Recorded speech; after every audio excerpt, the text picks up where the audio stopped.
When a narcissist sees you as too strong, they'll try this one last dirty trick. There comes a moment in every toxic dynamic when the narcissist realizes something they never expected. You've grown past the version of yourself they once controlled. You've become too self-aware, too grounded, too emotionally unavailable for their chaos to reach you. And the moment they notice that shift, they don't congratulate you, they panic. Because narcissists don't fear losing you, they fear losing control over you.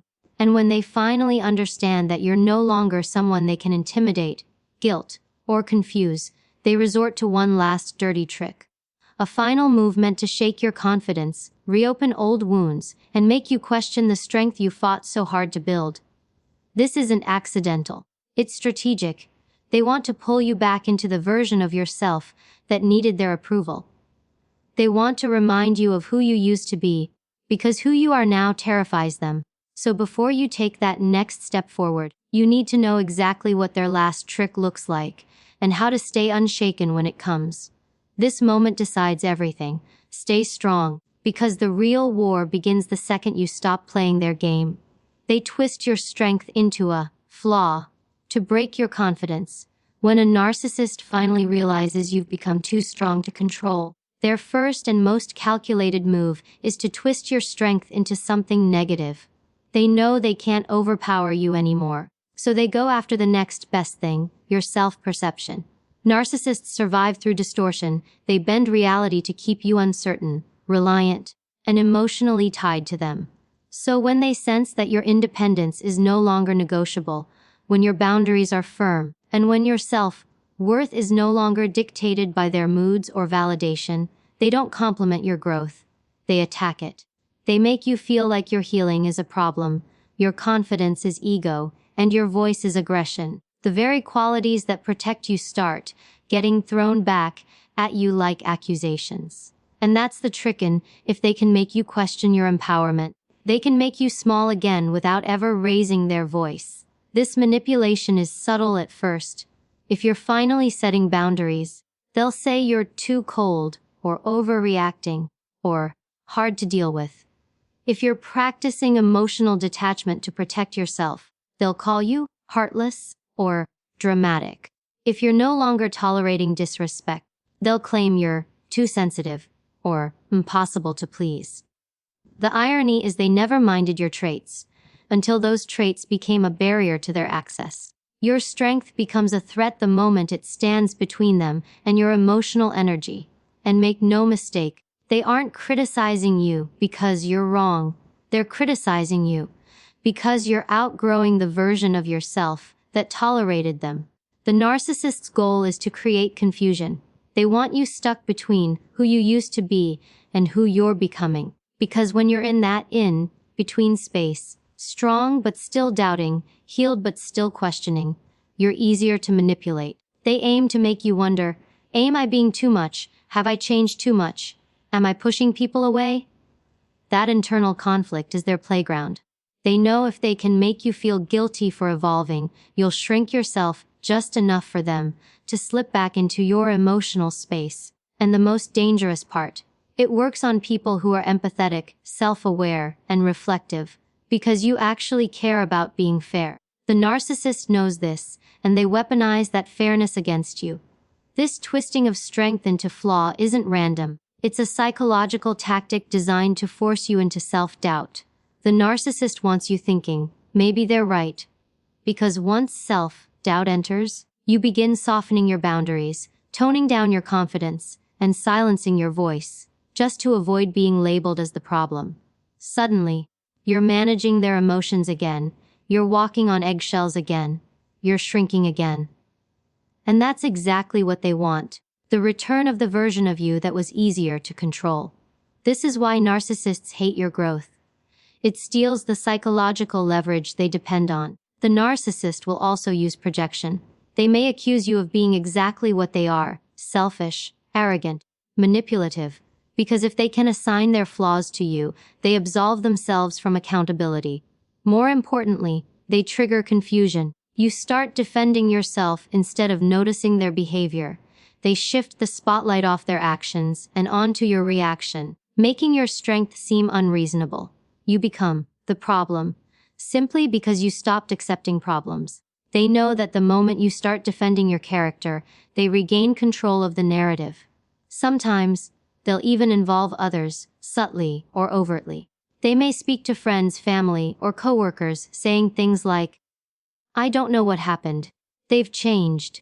Or, "They think they're better than everyone now," to create doubt in your support system. This is part of the smear strategy, but softer, meant to make you feel misunderstood, isolated, and pressured to shrink back into the familiar version of yourself. When a narcissist feels powerless, they don't seek truth, they seek influence.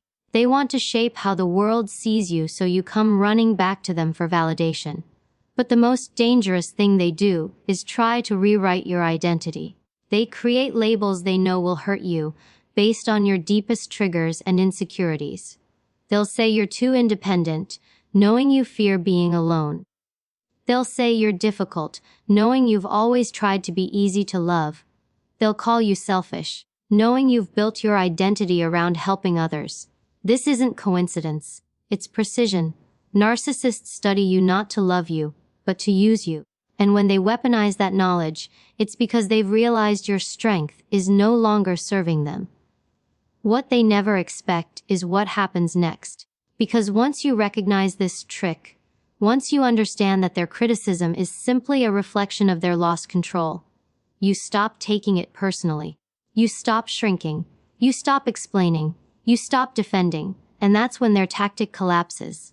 Because their words only hold power when you doubt yourself.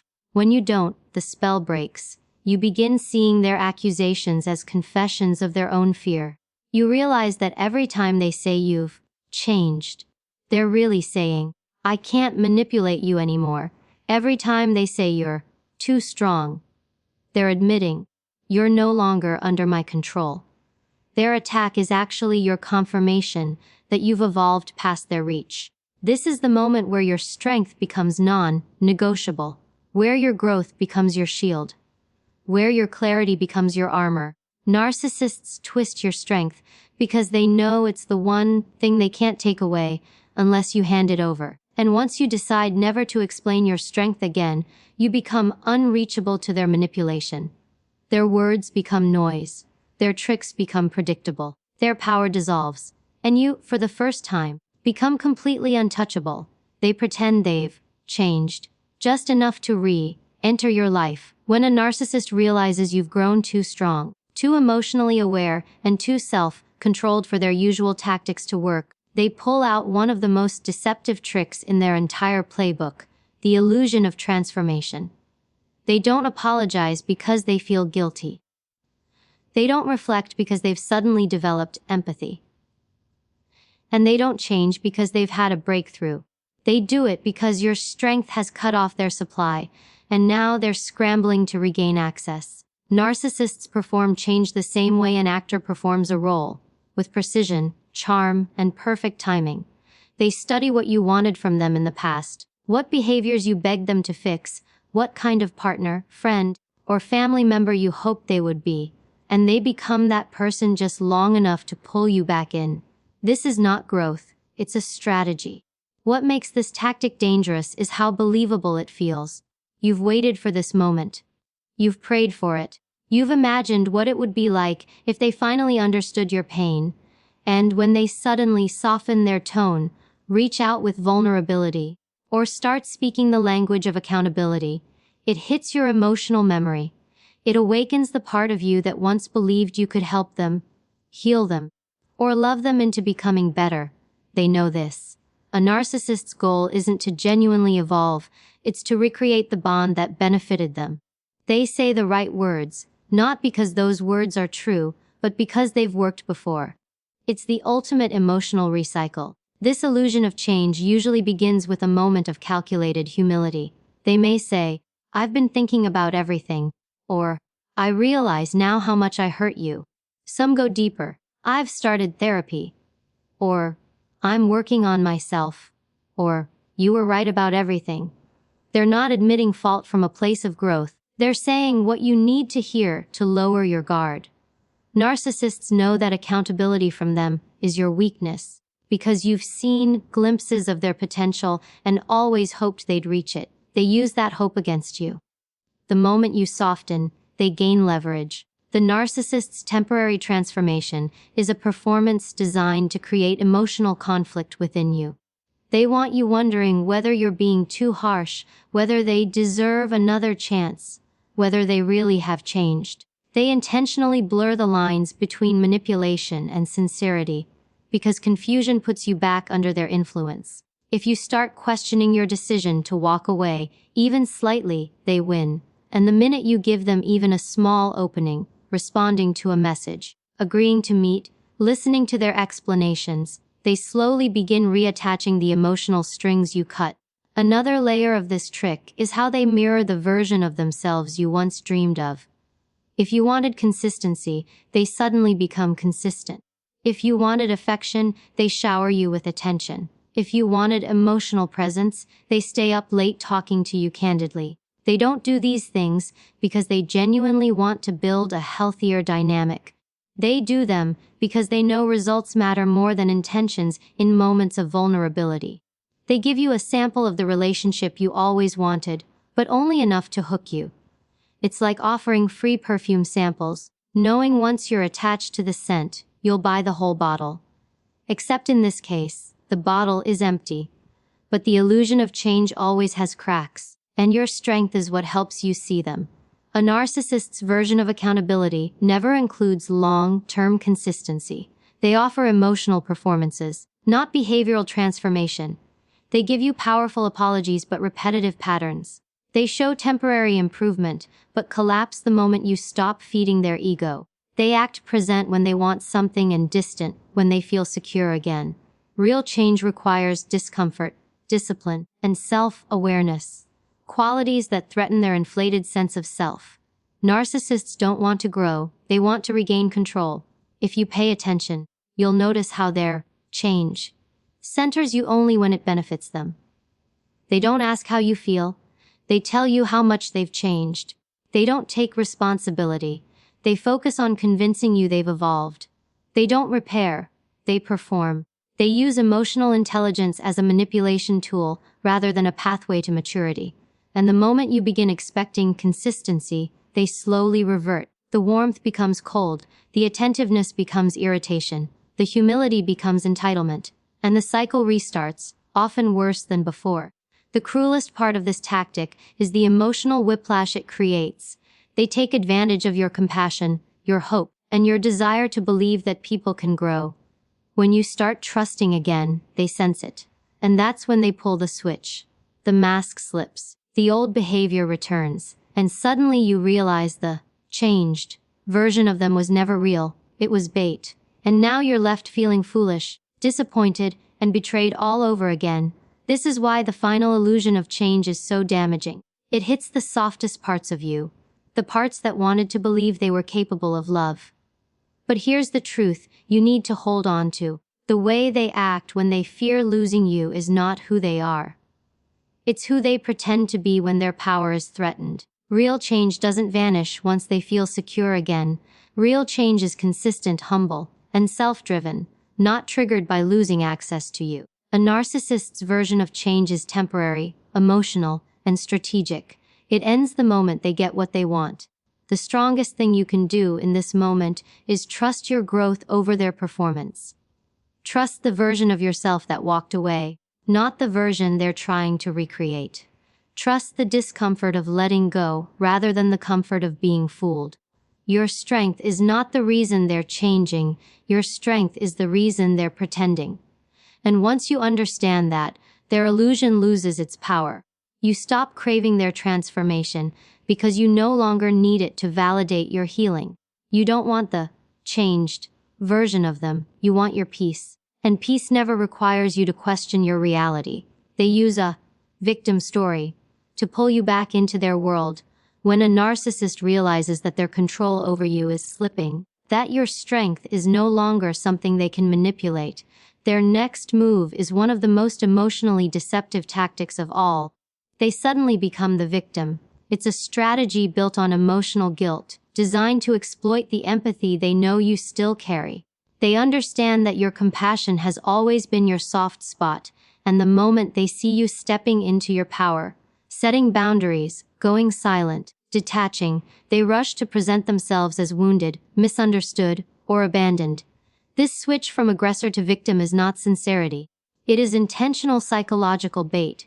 It is the last emotional hook they believe can pull you back into their orbit. This victim act often arrives when you least expect it.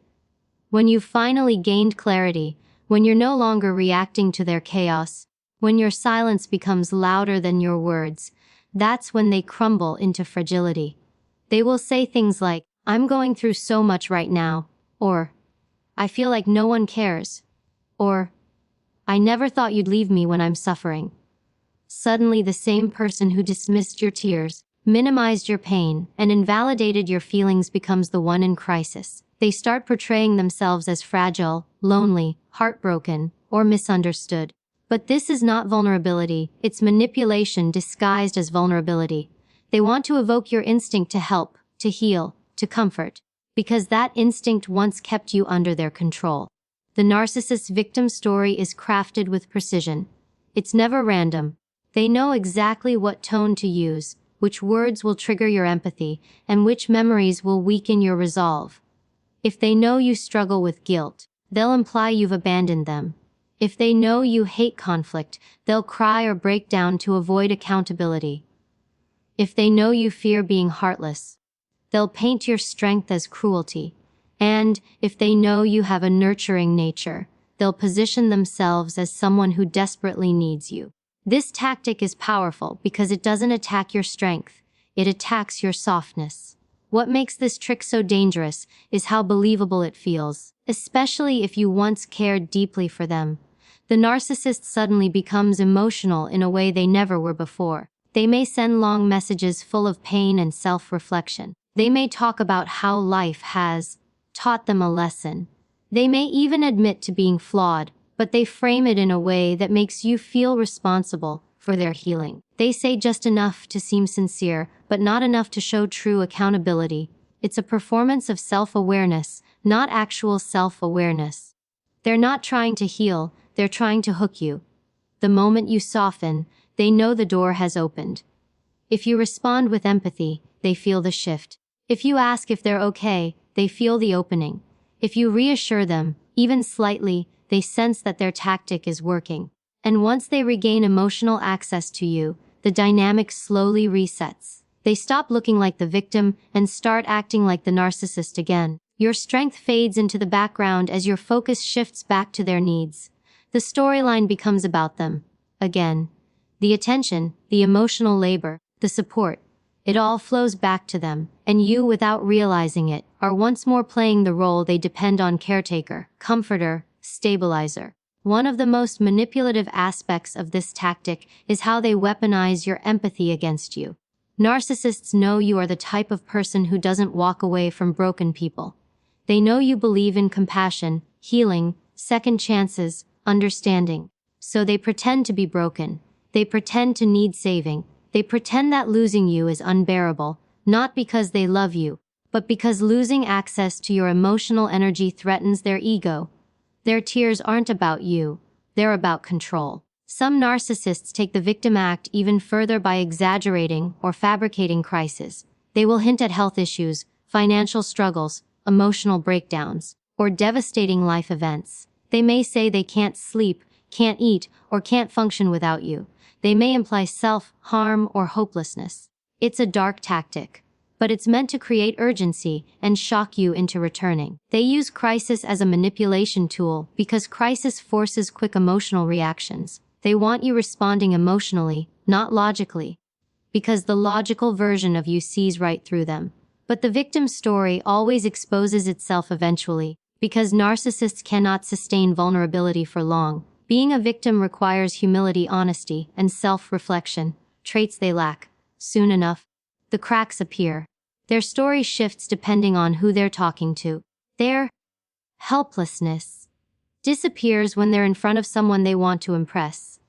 Their sadness becomes anger when you don't respond the way they want. The gentle tone vanishes when you set even the slightest boundary, because the truth is, They're not victims, they're manipulators pretending to be victims to regain control of the narrative. Your strength becomes the antidote to their victim tactic. When you refuse to be guilted, when you don't jump to rescue them, when you detach with calm rather than emotion, their manipulation loses its power. They begin to realize that the version of you they depended on, the one who absorbed their pain, excused their behavior, and absorbed their emotional chaos, is no longer available, and nothing terrifies a narcissist more than an empath who no longer bleeds for them. When they see that their suffering no longer sways you, their control dissolves. In those moments, you must remember their crisis is not your responsibility. Their pain is not your burden. Their healing is not your job. You are not obligated to rescue a person who only cries when they lose control, not when they cause harm. True victims seek solutions. Narcissistic victims seek attention. And understanding this difference is what protects your peace. The greatest power you hold in this stage is emotional neutrality. When you don't react, when you don't get pulled into their drama, their sadness, their crisis, they're left alone with their own manipulation. Without your emotional energy, their victim story collapses. Because a narcissist without an audience is just a performer with no stage, and nothing exposes their act faster than a person who refuses to play their role anymore. They trigger old wounds to make you react emotionally. When a narcissist realizes their usual tactics can no longer shake you, they go for the most personal, most vulnerable strategy they have left. They target your old wounds. Narcissists don't just argue with you. They study you. They observe what hurts you, what scares you, what insecurities shaped you, and what past experiences left marks on your heart. They remember every fear you confided in them, every moment you cried in front of them, every weakness you revealed in trust. And when they sense their control slipping, they weaponize those memories in a final attempt to reel you back into emotional chaos. This is not accidental. It is intentional emotional sabotage. Because when a narcissist can't control your strength, they try to control your pain. They do this because emotional reactions are their playground. When you are calm, strong, and steady, they cannot penetrate your clarity. Your silence becomes resistance. Your boundaries become walls. Your detachment becomes power. And power is something a narcissist cannot tolerate unless it belongs to them. So they search for the one place where your strength hasn't fully reached yet. The old wounds you haven't completely healed. They know that if they can trigger past pain, they can pull you out of your grounded state and into emotional vulnerability, where they once had the most control. Your reaction, not the wound itself, is what feeds them. Old wounds vary from person to person, but narcissists identify them with unsettling accuracy. If you've struggled with abandonment, they'll threaten to leave or accuse you of pushing them away. If you've dealt with betrayal, they'll hint that you can't trust anyone or that you're the untrustworthy one. If your childhood involved neglect, they'll give you silent treatment to reopen that old hunger for attention. If you've battled self-worth issues, they'll attack your character, your achievements, or your relevance. They hit you where your scars are still tender, because they know those are the places that shake even the strongest people. What makes this tactic especially cruel is its intimacy. This isn't a stranger harming you. It's someone you trusted with your vulnerabilities, someone you believed would protect your heart. They take the parts of you that were meant for closeness and use them as weapons. It feels like betrayal on a deeper level, because it is. Narcissists do not bond with people, they gather information. And when you start distancing yourself, that information becomes ammunition. One of the ways they trigger your old wounds is through mockery disguised as jokes. They might laugh about your insecurities, bringing up things you once cried about, then say you're too sensitive when you react. Another method is intentional comparison. They may bring up people who they know make you feel threatened or inadequate. They may suddenly praise someone else's qualities you once felt insecure about. All of it is designed to destabilize you, because if you start feeling not enough, again you might start clinging instead of detaching. They also use emotional recall. They will bring up your past mistakes, your painful history, or moments when you felt vulnerable. They will remind you of times you were weak, lost, or confused, not to comfort you, but to lower your sense of self-worth. They want you questioning yourself, doubting your progress, and feeling like the old version of you, the one they could manipulate, still exists inside you. When you feel small, their power grows. Another dangerous tactic is emotional reversal. They'll accuse you of the very things you once feared. If you grew up feeling unheard, they'll tell you that you're the one who never listens. If you once feared being abandoned, they'll say you're the one who leaves people. If you feared being a burden, they'll say you're too much. They force you to relive your old fears, but twist it in a way that makes you question your identity. This creates emotional confusion, and confusion makes the door to manipulation easier to reopen. Narcissists also rely heavily on the element of timing.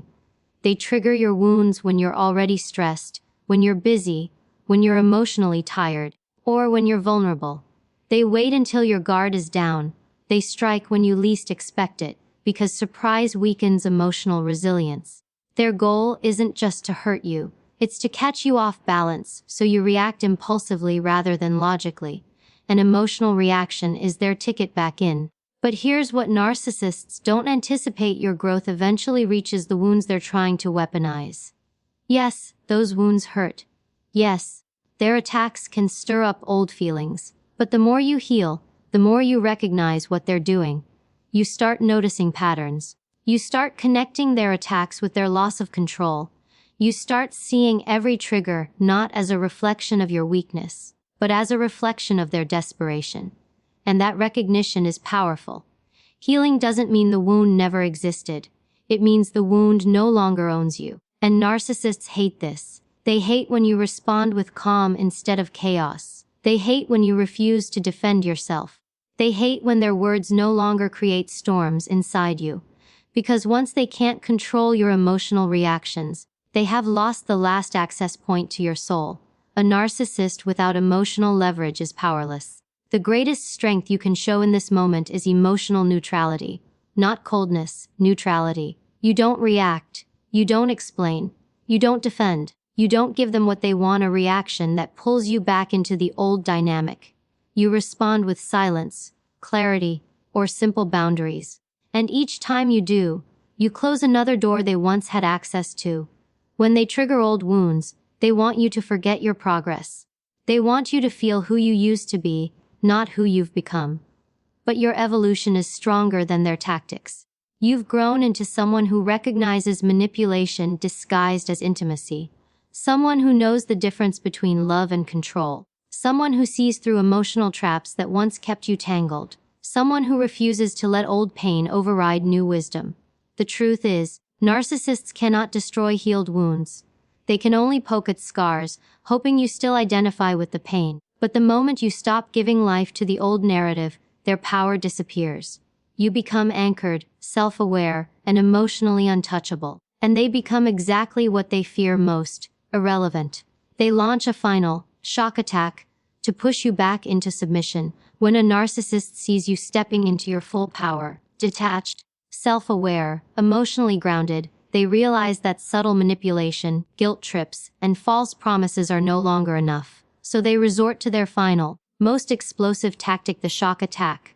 This is the moment they abandon charm, abandon control, abandon the mask. Because they're desperate. It is not calculated the way their other tactics are.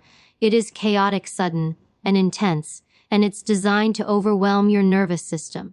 They want to destabilize you so quickly and so forcefully that you forget how strong you've become. They want you to panic.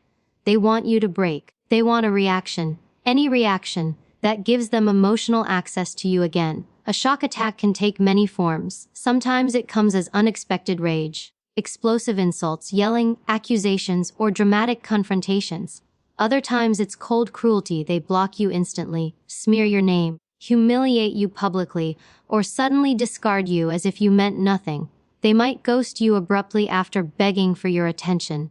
Or they might go silent to punish you emotionally, knowing silence has been a wound for you in the past. They may even switch from playing the victim to playing the villain within the same hour. Because their only goal now is to create chaos. Chaos is the environment where they once controlled you the most. This final shock attack is especially dangerous because it catches you off guard. You expect dishonesty, manipulation, guilt, but you don't expect the sudden storm of cruelty. Narcissists wait for the moment when you're healing, when you're finally gaining clarity, when you're beginning to feel peace. And then, without warning, they hit you with the most intense version of themselves. They want to create emotional whiplash, one moment calm, one moment terror. Because if they can jolt your system enough, they believe you will regress to the version of yourself they could manipulate. The version of you who feared losing them, who wanted their approval, who craved closure, or who felt responsible for their emotions. One of the most common forms of a shock attack is character assassination. When they feel powerless, they try to destroy your reputation. They may tell lies about you, exaggerate events, or paint you as the villain. They might call people behind your back, spreading narratives that twist your strength into cruelty. They want others to see you the way they need you to see yourself, as unstable, dramatic, selfish, or hurtful. This tactic is designed to isolate you, because an isolated person is easier to control. But what they underestimate is how much your strength has matured. You no longer feel the need to defend yourself to those who believe lies. You don't chase approval anymore. You understand that your integrity is not up for negotiation. Another version of the shock attack is love bombing with intensity. Yes, strangely enough, some narcissists return not with cruelty, but with overwhelming affection. They might suddenly confess deep love, beg for another chance, promise grand plans for the future, or swear they finally realize your worth. They use dramatic gestures, emotional pleas, or panic-filled declarations like, "I can't live without you," or, "You're the only person who ever cared about me."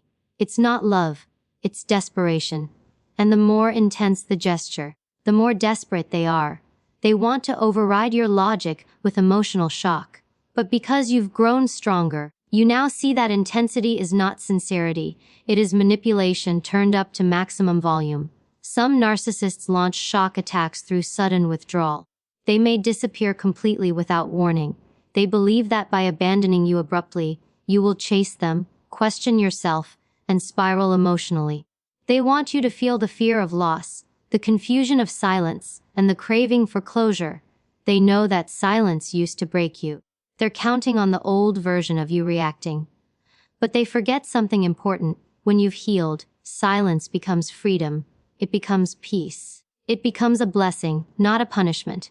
Their withdrawal no longer destabilizes you. It confirms what you already knew. In more extreme cases, the shock attack becomes psychological provocation. They say things designed to wound your soul, things they know will echo in your mind. They may insult your character, mock your progress, question your worth, or attack your identity. They want to break your confidence at its core. They want to shake the foundation you built. They want you to feel like your strength is fake, temporary, or fragile. But what they don't realize is that your strength didn't come from them. It came from surviving them. And that kind of strength cannot be undone by a desperate outburst. The ultimate purpose of the shock attack is simple: to force you into an emotional reaction. Because an emotional reaction, anger, sadness, guilt, fear, gives them a thread of connection. Narcissists don't care whether your reaction is positive or negative, they only care that you are responding. Silence terrifies them more than hate. Indifference wounds them more than confrontation. Emotional distance starves them more than rejection. So the shock attack is their attempt to provoke anything that brings you back into emotional involvement. But here is what they never expect: your calm response, your stillness, your refusal to engage, your silence not as a weapon but as a boundary. The shock attack loses all its power when you don't react. When you stay grounded, they panic. When you stay emotionally neutral, they unravel. Because the shock attack is only effective if it pulls you into chaos. If you stay centered, they have no access point left. Your lack of reaction becomes the moment they realize the truth they've been avoiding. You are no longer breakable. They cannot intimidate you. They cannot guilt you. They cannot charm you. They cannot provoke you. You've become someone they can no longer manipulate, and that terrifies them. Narcissists fear strong people because strong people expose the weakness behind their aggression. When they launch their final shock attack and you remain calm, you strip their power bare. This is the moment your healing becomes undeniable. The moment you understand that their chaos is no longer your responsibility. The moment you realize you've stepped into a version of yourself that is too grounded to be shaken, too wise to be fooled, and too self-respecting to be pulled back into toxicity. The shock attack doesn't weaken you. It confirms just how powerful you've become.